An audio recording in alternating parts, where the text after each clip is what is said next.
you all right? Good, yeah. How are you? Yeah, good, thank you. Beachcombing and Pershore are kind of two things that somewhat of a... Is it a paradox or an oxymoron? I don't know. It's a complicated word, but it's... how did this begin? Tell us about what you do. I think you're right, really. When you live where we do, you're about as far away from the beach as you can get, so when you do get a chance to go, I think you probably try and bring as much back as you can with you, certainly in my case anyway. But yeah, I ended up with a cupboard full of things that I found on the beach, mostly glass, driftwood and pieces like that.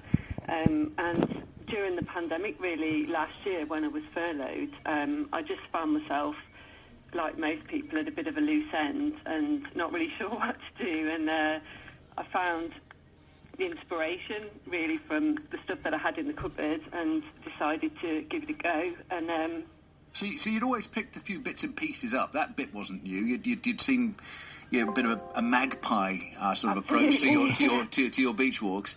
You kept this stuff and nothing doing. And then pandemic time, and you thought, well, you could make something out of it. That's quite a, it's quite a talented thing to do. It is, really, and I've always been a creative person, but I never really, I guess, made the time. And I think I found the time during the pandemic, and as well, it was really kicked off in a strange way. I was supposed to be running the London Marathon, and obviously that didn't happen as well last April. And so we were encouraged to spend the time that we would have been running doing something else to raise money for charity, and that was really what inspired me to do it in the first instance, was because the charities were losing out because of all the people that weren't running and everything else. And I thought, well, I'll do this thing. I'll make some pictures and I'll sell them for charity. And I made, I think, about 10. I posted them on social media, and I was totally blown away when I sold them all in the space of about an hour, and made a few pounds for charity, and that was it. It was, I guess, once people validate what you're doing, then it inspires you to do more. So tell us, give us an insight into, I know you do lots of bits and pieces, the kind of your general stuff that you make, your general fare. What is it?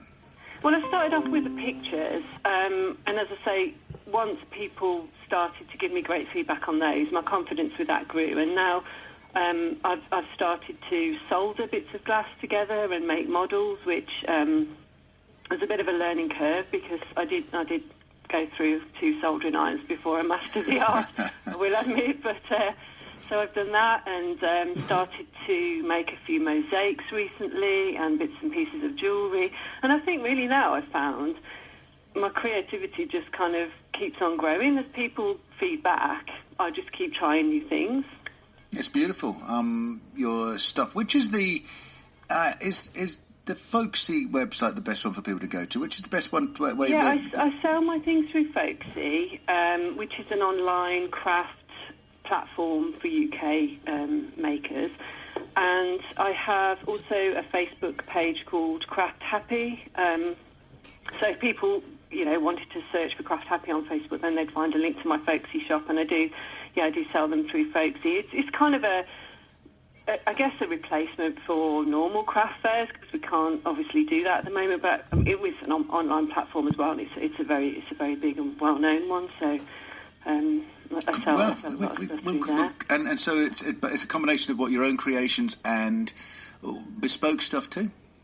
Yeah, I mean, I make my own creations and put them in the shop, but I do have a lot of requests from people to make individual items and personal items as well. Like what? Give us an idea of what people have asked you to do.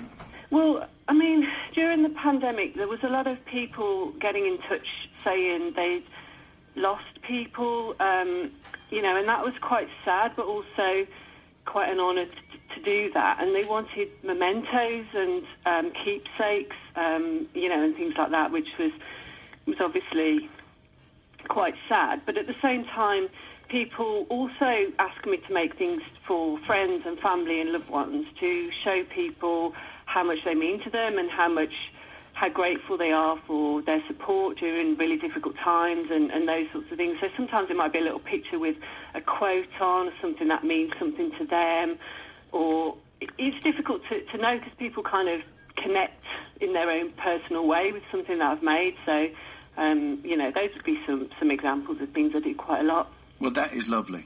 Really lovely, and I'm glad that you've taken hold of your inner creative self and are making this stuff, and I'm glad it's working for you. Let's point people towards you. So if you are on Facebook, Craft Happy is the place to go. Yep. Or folks, this is a new thing for me, Folksy, Folksy.